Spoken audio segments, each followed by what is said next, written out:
Hello दोस्तों, नमस्कार, जय हिंद। स्वागत है आपका अपने यूट्यूब चैनल मैथ्स माध्यम में। आशा करता हूँ आप एकदम बढ़िया होंगे और अपनी पढ़ाई को अच्छे तरीके से कर रहे होंगे। तो दोस्तों, जैसा कि हम अपने पॉलिटी को पढ़ रहे हैं बिल्कुल डेप्थ तरीके से, आज हम करेंगे इसमें उच्च न्यायालय यानी कि हाई कोर्ट। और हाई कोर्ट को हम इतने बिल्कुल डीप तरीके से देखेंगे, यानी कि इसका एक एक आर्टिकल देखेंगे, यानी कि किस तरीके से इसका हुआ। जैसे कि हमने केंद्र में हमने जो सुप्रीम कोर्ट को पढ़ा था, इसी तरीके से हम हाई कोर्ट को पढ़ेंगे। ठीक है, तो बिना किसी देरी के हम करते हैं अपनी क्लास को स्टार्ट।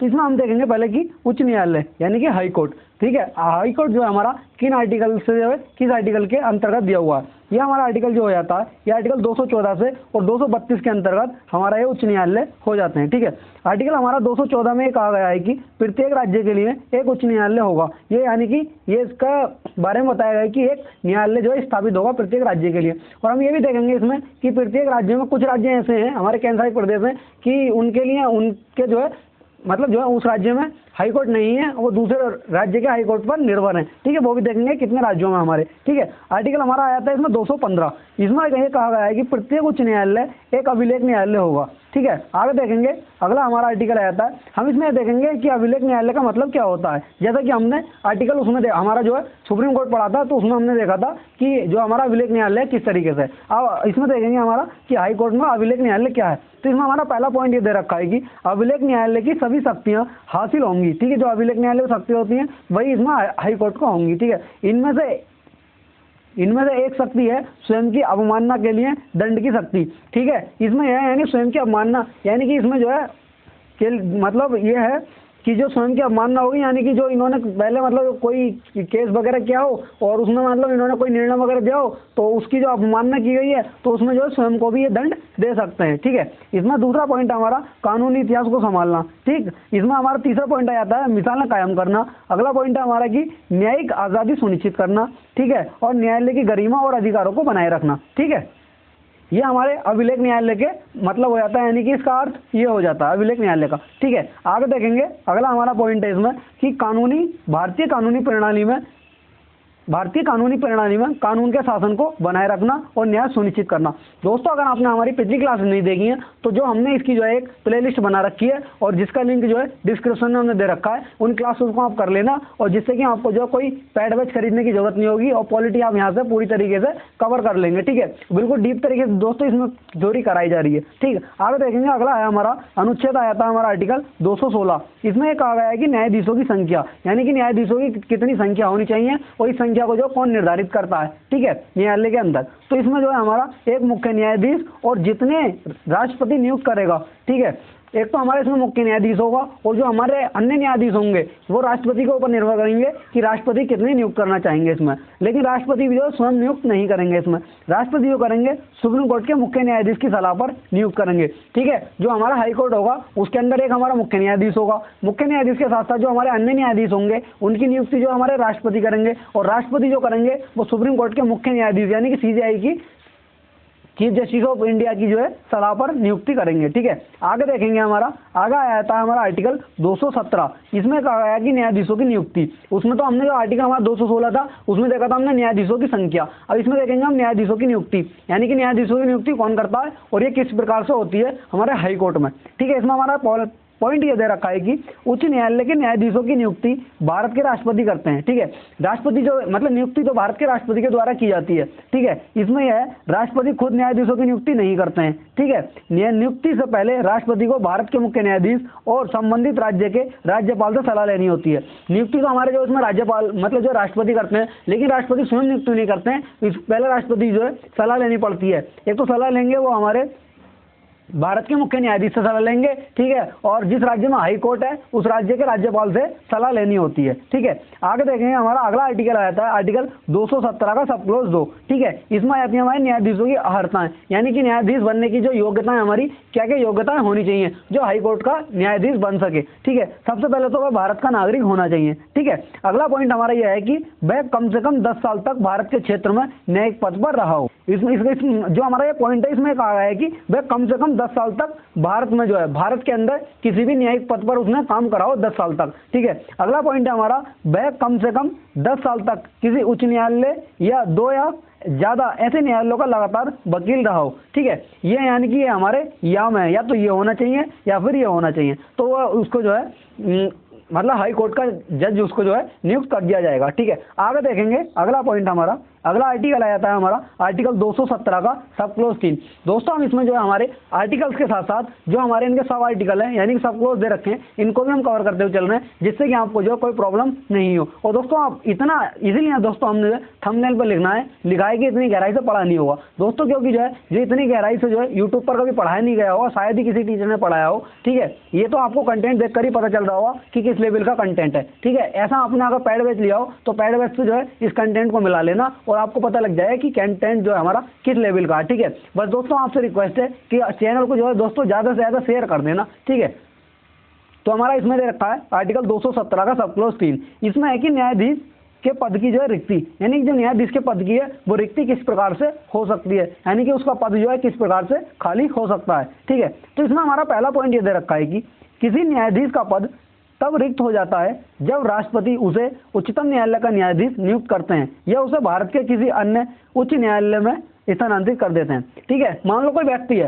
ठीक है, वो हमारा उच्च न्यायालय में यानी कि हाई कोर्ट में जज है। ठीक है, उसका एक पद जो हमारा जब रिक्त होगा जब राष्ट्रपति जो है उसे उच्च न्यायालय से यानी कि हाई कोर्ट से उठा करके उसे सुप्रीम कोर्ट में उसको जो है भेज दें, यानी कि उसे हाई कोर्ट से हटा करके सुप्रीम कोर्ट उसको भेज दें, तो जो उसकी सीट थी हाई कोर्ट के अंदर तब उसकी सीट जो है वहां से रिक्त हो जाएगी और वो सुप्रीम कोर्ट पहुंच जाएगा हाई कोर्ट से। ठीक है, या फिर हमारा उसे भारत के यानी कि मान लो वह हमारे उत्तर प्रदेश में है, ठीक है, उत्तर प्रदेश हाई कोर्ट का है। ठीक है, अब वो मध्य प्रदेश में हमारा पहुंच गया, तो जो हमारा उत्तर प्रदेश मतलब स्थानांतरित हो गया। ठीक है, तो हमारा जो उसका जो रिक्त हो जाएगी उत्तर प्रदेश में हमारी उसकी जो है सीट जो है उत्तर प्रदेश में खाली हो जाएगी और मध्य प्रदेश वो पहुंच जाएगा इस तरीके से। ठीक है, अगला है हमारा कि न्यायाधीश 62 साल की उम्र तक पद पर रह सकता है, यानी कि 62 साल जो हमारा हाई कोर्ट का होगा वो 62 साल पूरे हो जाएंगे उसकी आयु के, तब भी उसका पद जो है रिक्त हो सकता है। ठीक है, ये इसका कार्यकाल भी बताता है। ठीक है, आगे देखेंगे अगला पॉइंट हमारा यह हो जाता है कि न्यायाधीश राष्ट्रपति को संबोधित करके अपना इस्तीफा भी दे सकता है। न्यायाधीश को जो है अपना इस्तीफा जो देना होगा वो राष्ट्रपति को अपना इस्तीफा देगा। ठीक है,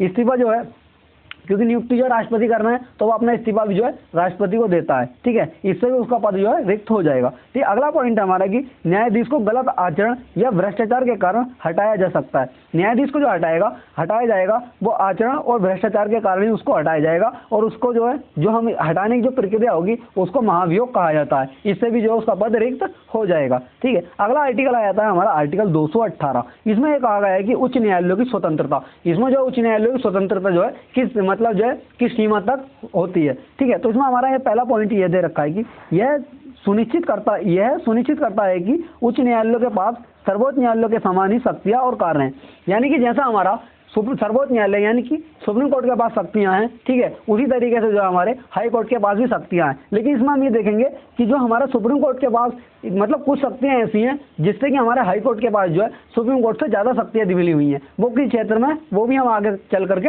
देखेंगे। ठीक है, इसमें हम ये देखेंगे कि अगला हमारा पॉइंट ये दे रखा है कि उच्च न्यायालयों के संदर्भों के स्थान पर सर्वोच्च न्यायालय के संदर्भों को प्रतिस्थापित किया जा सकता है।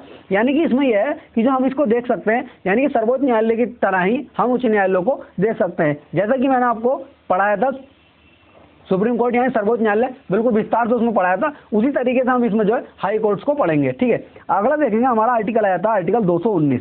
इसमें यह कहा गया है कि न्यायाधीशों की शपथ एवं प्रतिज्ञान, यानी कि न्यायाधीशों की शपथ जो है वो प्रतिज्ञान इसमें दिया गया है। हम इसमें देखेंगे ये अपनी इनकी जो शपथ है इनको शपथ कौन दिलाता है। ठीक है, आगे देखेंगे इसमें हमारा पॉइंट यह है कि उच्च न्यायालय का न्यायाधीश नियुक्त होने वाला प्रत्येक व्यक्ति अपना पद ग्रहण करने से पहले राज्य के राज्यपाल या उसके द्वारा नियुक्त किसी व्यक्ति के समक्ष तीसरी अनुसूची में इस प्रयोजन के लिए दिए गए प्रारूप के अनुसार शपथ लेगा और प्रतिज्ञान करेगा और उस पर अपने हस्ताक्षर करेगा। ठीक है, इसमें कहा गया है कि कोई व्यक्ति है, ठीक है, वो न्यायाधीश नियुक्त हो रहा है उच्च न्यायालय के अंदर। ठीक है, तो वो जो है अपना पद ग्रहण करने से पहले तो उसको जो शपथ दिलाएगा हमारा वह उस जिस राज्य के हाई कोर्ट में वो शपथ ले रहा मतलब जो न्यायाधीश बनने जा रहा है, ठीक है, तो उस राज्य का राज्यपाल उसको शपथ दिलाएगा। यदि राज्यपाल शपथ नहीं दिलाता है तो राज्यपाल किसी व्यक्ति को नियुक्त करेगा, जो राज्यपाल किसी व्यक्ति को नियुक्त करेगा वो उसको जो है शपथ दिलाएगा। ठीक है, और जो ये शपथ अपनी लेते हैं ये तीसरी अनुसूची के तहत जो है अपनी शपथ को लेते हैं।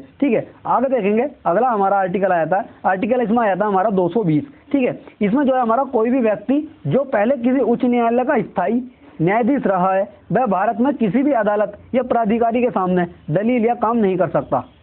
इसमें दोस्तों इसमें कहा गया है कि मान लो कोई व्यक्ति है, ठीक है, वो उच्च न्यायालय में कोई स्थायी न्यायाधीश रहा हो, मतलब 10 साल तक उसने मतलब न्यायाधीश रहा हो। देश के अंदर हमारे जो 25 हाई कोर्ट हैं उसमें किसी भी हाई कोर्ट में वह रहा हो, ठीक है, स्थायी न्यायाधीश रहा हो, तो वो भारत के अंदर जो है भारत में किसी भी अदालत या फिर प्राधिकारी सामने दलील नहीं कर सकता और वह किसी के अंतर्गत काम नहीं कर सकता एक बार रिटायर होने के बाद में, ठीक है। आगे देखेंगे अगला हमारा इसमें जो पॉइंट है, यह प्रावधान सर्वोच्च न्यायालय या किसी अन्य उच्च न्यायालय को छोड़कर लागू होता है, ठीक है। ये जो हमारा प्रावधान है, ये जो हमारा सर्वोच्च न्यायालय यानी सुप्रीम कोर्ट को छोड़ करके, और जो मान लो जिस न्यायालय का नहीं है वो अन्य न्यायालय को छोड़ करके उसी न्यायालय पर यह लागू होता है, ठीक है। अगला हमारा आर्टिकल आया था आर्टिकल 221, इसमें न्यायाधीशों का वेतन की बात कही गई।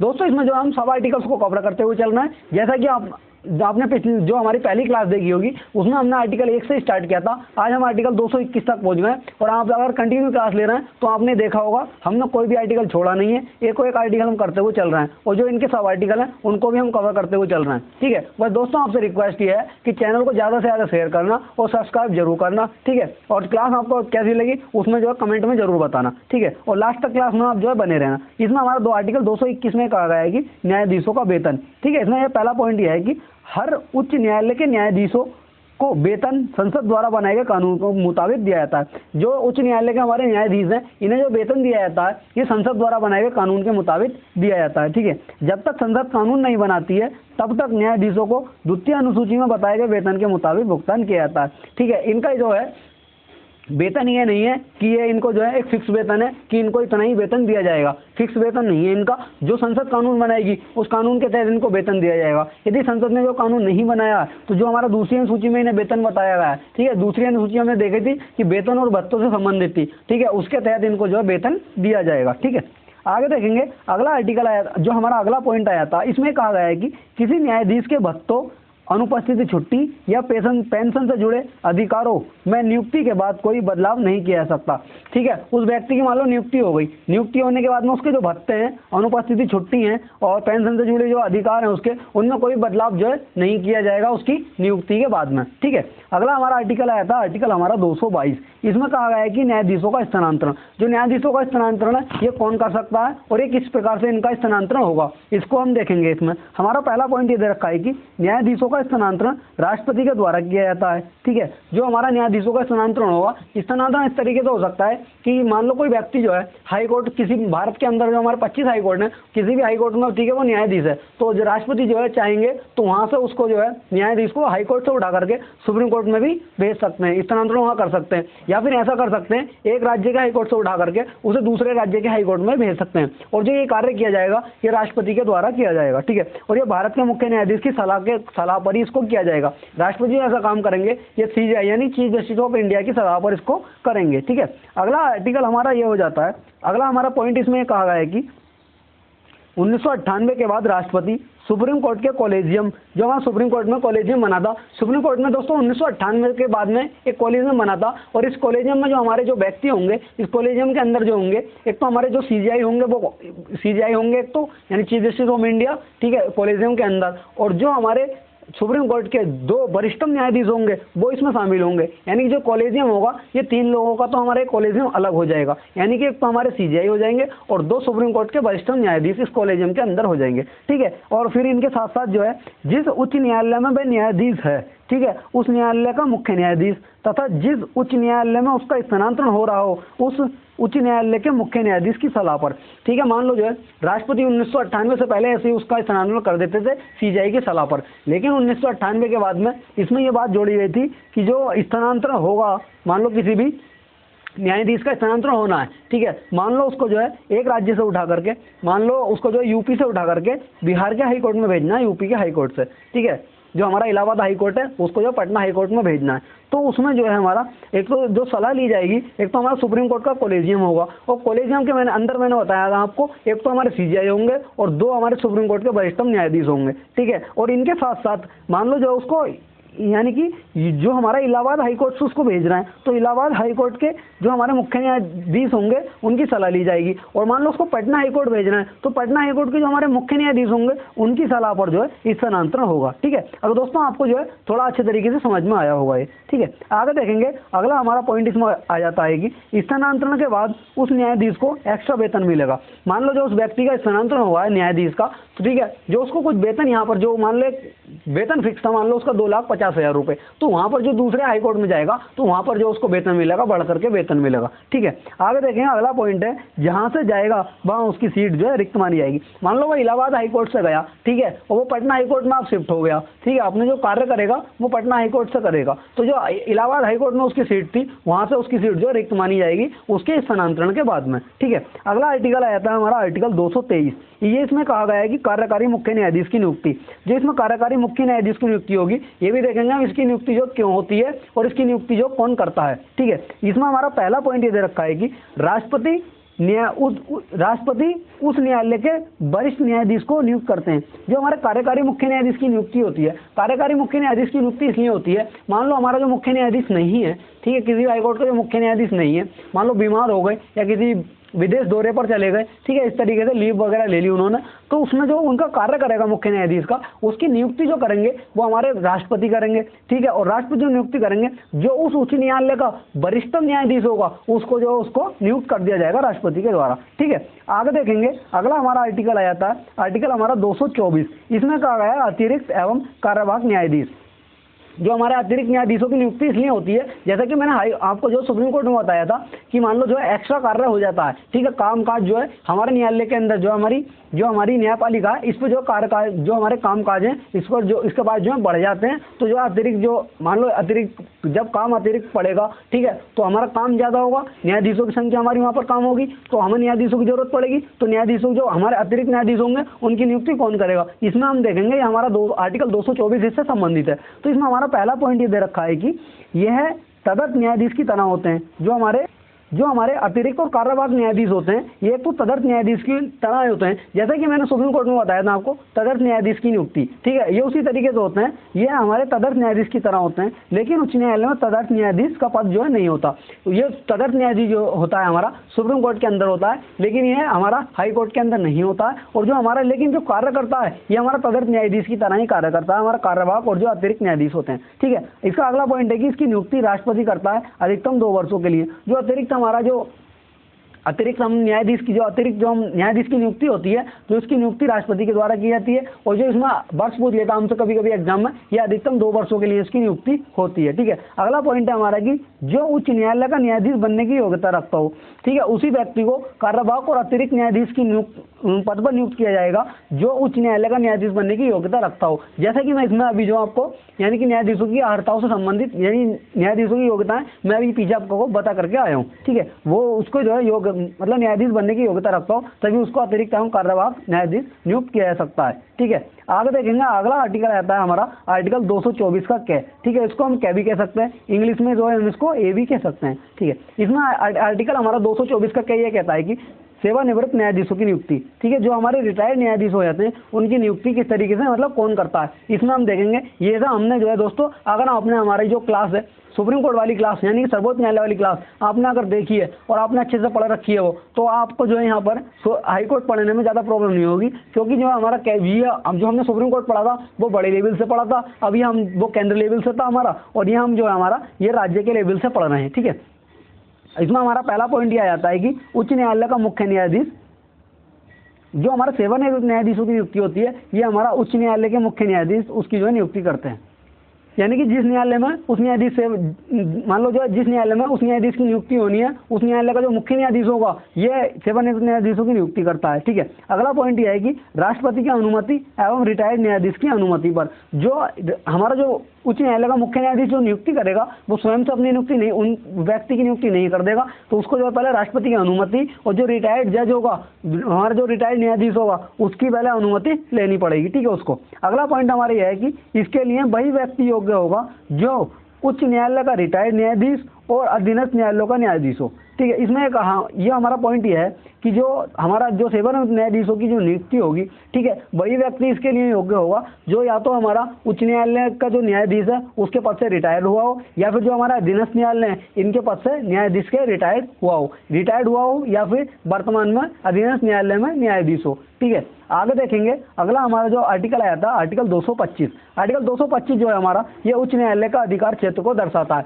यानी कि जो हमारे उच्च न्यायालय के अधिकार क्षेत्र हैं, यानी कहाँ तक इसकी जो सत्ता फैली हुई है और क्या क्या इसके अधिकार क्षेत्र हैं, ठीक है। इसमें हमारा पहला पॉइंट ये दे रखा है कि जो हमारा संविधान लागू होने के समय मौजूद सभी उच्च न्यायालय संविधान के प्रावधानों के तहत काम करना जारी रखेंगे। जो हमारा संविधान लागू होने के जो समय हमारे उच्च न्यायालय थे, ठीक है, तो संविधान के प्रावधानों के तहत ही अपना कार्य करेंगे, यानी कि संविधान से हट करके वो कार्य नहीं करेंगे, ठीक है। अगला पॉइंट हमारा यह है कि उच्च न्यायालयों का अधिकार क्षेत्र नागरिक, आपराधिक या राजस्व से जुड़े सभी मामलों तक फैला हुआ है। इसमें हमारा ये कहा गया है कि जो उच्च न्यायालय का हमारा अधिकार क्षेत्र है ये तो हमारा एक तो नागरिक, आपराधिक और राजस्व यानी कि सभी मामलों से ये हमारा जुड़ा हुआ है, जबकि सुप्रीम कोर्ट ऐसा जुड़ा हुआ नहीं था। इसमें देखेंगे, ठीक है। अगला हमारा जो पॉइंट है इसमें ये कहा गया है कि उच्च न्यायालयों में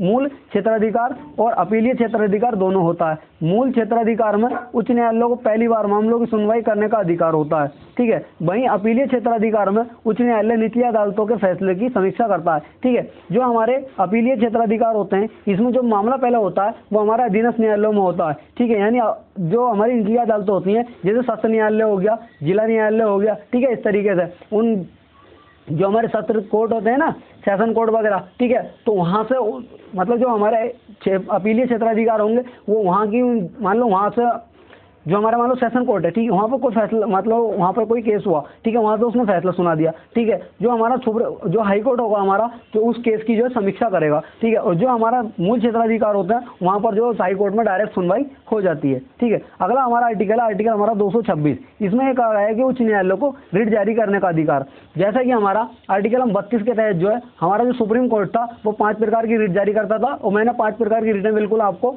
डीपली बताई थी कि कौन सी रिट किस तरीके से कार्य करती है, ठीक है। यहीं पर हमारा जो आर्टिकल 226 है ये हमारा हाई कोर्ट रिट जारी करने की शक्ति इसको हाई कोर्ट को दी गई है, ठीक है। इसमें देखेंगे हमारा इसमें पहला पॉइंट हमारा यह है कि उच्च न्यायालय नागरिकों को मौलिक अधिकारों के प्रवर्तन के लिए रिट जारी कर सकता है, ठीक है। इसके अलावा किसी अन्य उद्देश्य के लिए भी रिट जारी की जा सकती है, जैसे किसी सामान्य कानूनी अधिकार को लागू करना, ठीक है। लेकिन जो हमारा सुप्रीम कोर्ट था ये हमारा सिर्फ मौलिक अधिकारों से संबंधित रिट जारी कर सकता था, और उसके अलावा ये कोई प्रकार की रिट जारी नहीं कर सकता। यहाँ पर जो हमारी रिट जारी करने की शक्ति है हाई कोर्ट को जो सुप्रीम कोर्ट से ज़्यादा दी गई है, क्योंकि सुप्रीम कोर्ट जो है हमारा सिर्फ मूल अधिकारों से संबंधित रिट जारी कर सकता था, लेकिन यहाँ पर हमारा हाई कोर्ट जो है मूल अधिकारों से भी आगे बढ़ करके रिट जारी कर सकता है, ठीक है। वो हम इसमें देखेंगे किस प्रकार से वो करता है, ठीक है। अगला पॉइंट हमारा यह है कि उच्च न्यायालय किसी भी व्यक्ति, प्राधिकरण, सरकार या सार्वजनिक अधिकारी को रिट जारी कर सकता है, जबकि सुप्रीम कोर्ट ऐसा नहीं करता था, ठीक है। आगे देखेंगे हमारा अगला पॉइंट है कि रिट जारी करने के लिए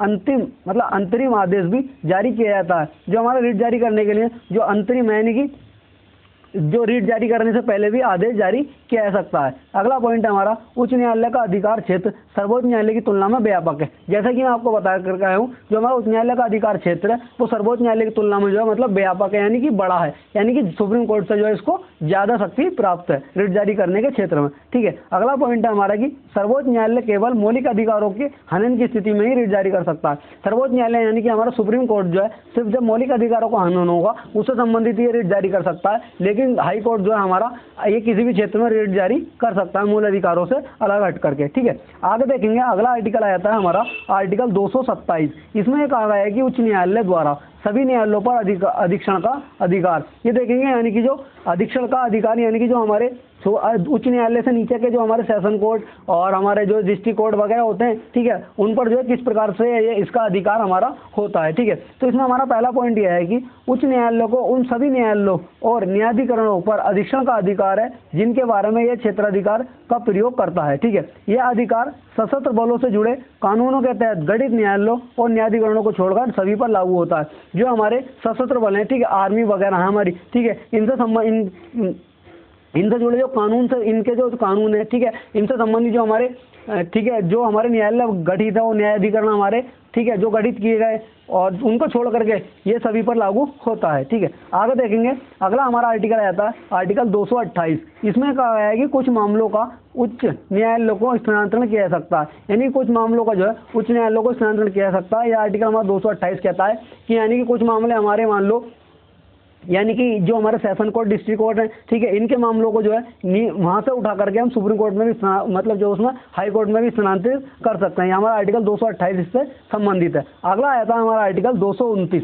इसमें कहा गया है कि उच्च न्यायालय के अधिकारियों और मतलब सेवकों की नियुक्ति, जो उच्च न्यायालय के अंदर हमारे अधिकारी और सेवक होंगे, जैसे कि टाइप राइटर वगैरह, हमारे जो स्टेनो वगैरह होते हैं ना हाई कोर्ट के अंदर, ठीक है, और वहाँ के जो सेवक वगैरह होते हैं, यानी कि चपरासी वगैरह, ठीक है, तो उनकी नियुक्ति है, उस किस प्रकार से उनकी नियुक्ति होगी, ठीक है, वो भी देखेंगे इसमें, और जो उनके वेतन वगैरह हैं वो भी किस तरीके से दिए जाएंगे। ठीक है, तो इसमें हमारा ये कहा गया है, पहला पॉइंट ये है कि उच्च न्यायालय के अधिकारियों और सेवकों की नियुक्ति उस न्यायालय के मुख्य न्यायाधीश या न्यायालय के किसी भी अन्य न्यायाधीश या अधिकारी द्वारा की जाती है। ठीक है, जो उस न्यायालय में, मतलब इसमें जो है हमारा राज्यपाल और या फिर राष्ट्रपति से इसमें जो है उनका, मतलब जो उनको इन्वॉल्व इसमें नहीं किया जाता है। और जो हमारे उस न्यायालय का जो हमारे मुख्य न्यायाधीश होंगे, या मुख्य न्यायाधीश नहीं है तो अन्य न्यायाधीश, और यदि अन्य न्यायाधीश नहीं है तो जो उससे संबंधित अधिकारी होंगे वो उनकी नियुक्ति कर सकते हैं। ठीक है, जब हमारे मुख्य न्यायाधीश नहीं होंगे तो, अगर मुख्य न्यायाधीश हैं तो उसमें उनकी, वो ही उनकी नियुक्ति करेंगे। ठीक है, अगला पॉइंट हमारा यह है कि राज्यपाल नियम द्वारा यह अपेक्षा करता है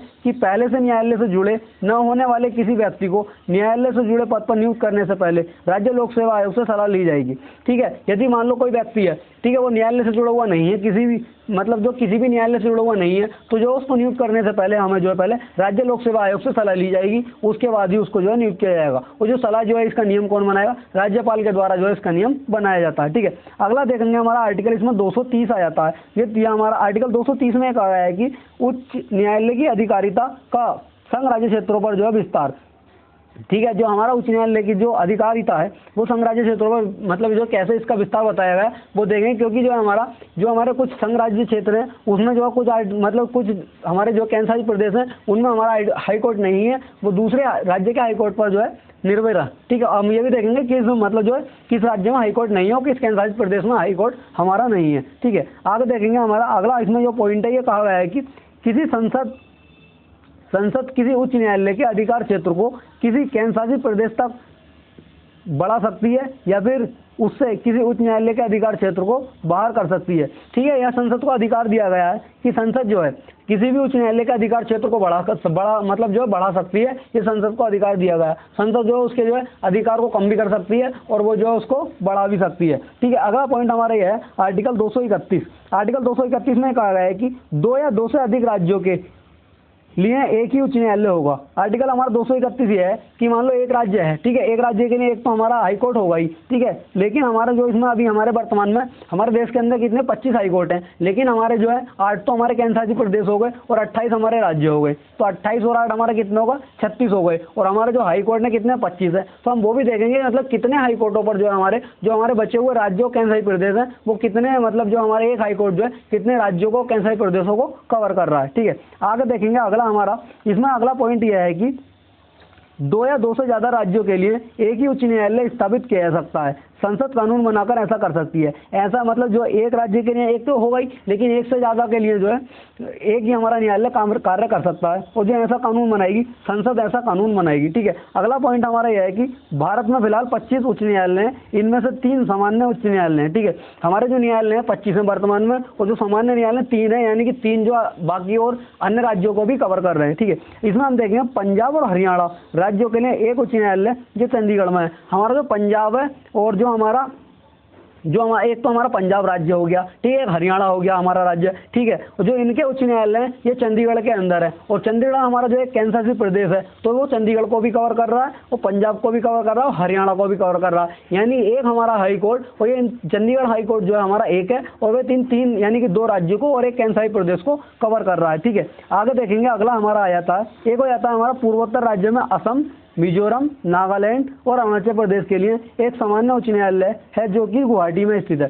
ठीक है, जो हमारा गुवाहाटी में हाई कोर्ट है, असम के अंदर जो गुवाहाटी है, ठीक है, गुवाहाटी हाई कोर्ट है। गुवाहाटी हाई कोर्ट जो कवर कर रहा है हमारा, एक तो असम राज्य को कर रहा है, ठीक है, एक तो हमारा मिजोरम हो जाएगा, नागालैंड और अरुणाचल प्रदेश, इन राज्यों को यह हमारा कवर कर रहा है। ठीक है दोस्तों, यहाँ पर हमने जो है अपना सुप्रीम कोर्ट को बिल्कुल पूरे तरीके इसमें मतलब हाई कोर्ट को हमने पूरे तरीके से पढ़ लिया है। और दोस्तों इसमें बता दूं मैं आपको, जो हमारे पहले हाई कोर्ट की स्थापना हुई थी, ठीक है, वो हमारा 1862 में हमारा कोलकाता हाई कोर्ट की स्थापना हुई थी। ठीक है, कोलकाता की, ठीक है, 1862 में। और 1862 के अंदर ही हमारा कोलकाता हुआ था। उसके बाद में हमारा जो है बम्बई हो जाएगा, बम्बई के बाद में हमारा मद्रास हाई कोर्ट हो जाएगा 1862 के अंदर। ठीक है, और इसमें देखेंगे हम आगे, जो आगे हो जाएगा हमारा, जो हमारा इलाहाबाद हाई कोर्ट का पूछ लेता हमसे कभी कभी स्थापना, इलाहाबाद हाई कोर्ट की स्थापना है हमारी 1866 के अंदर इलाहाबाद हाई कोर्ट की स्थापना हुई थी। और दिल्ली हाई कोर्ट की स्थापना बता दूं मैं आपको, ये इसके 100 साल बाद दिल्ली हाई कोर्ट की स्थापना, यानी कि 1966 में इसकी जो दिल्ली हाई कोर्ट की स्थापना हो गई थी। ठीक है दोस्तों, अगर आपको क्लास अच्छी लगी हो तो क्लास को शेयर जरूर करना। दोस्तों क्लास को बनाने में काफ़ी मेहनत लगती है, और दोस्तों आपको कंटेंट देख करके लग रहा होगा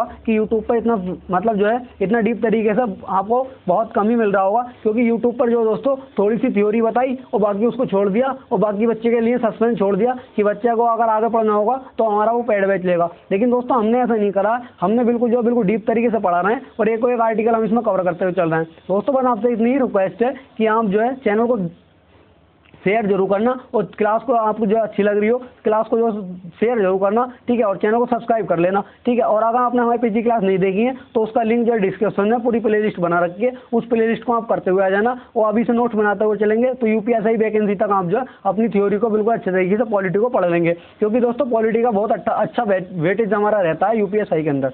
ठीक है, मिलते हैं फिर दोस्तों नेक्स्ट वीडियो में इसी के साथ। जय हिंद, जय भारत।